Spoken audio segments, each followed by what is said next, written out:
Siz çalışıyor musunuz bu arada? Evet, biz çalışıyoruz. Ha, ben de dedim nerede? Ben dedim havayı çizeceğim. Şimdi ne diyeceğiz? Kaç çarşı pilavı?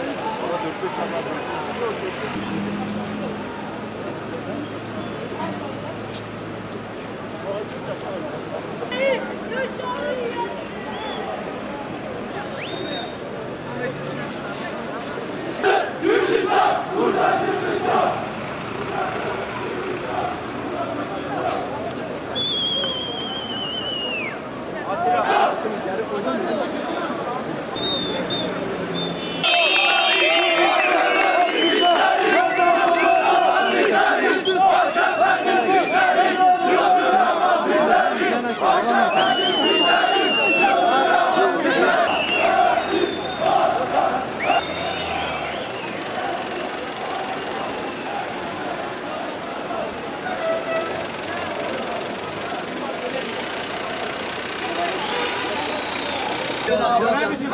yapmaya gerek yok.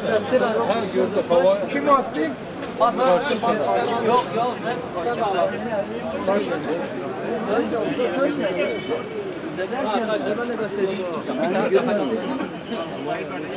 Şurayı bir boşaltabilir misin?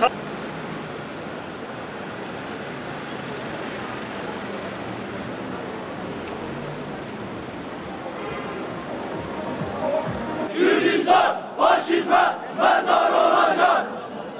Bugünkü olay aslında AKP'nin Van'daki son çırpınışlarıdır diyebiliriz. Van'da artık AKP bitmiştir. Ve bundan sonra da AKP'nin eğer ki gerçekten yüzü varsa, gerçekten demokratsa Van'da çalışmalarını bitirsin bence. Çünkü silah zoruyla siz kendinizi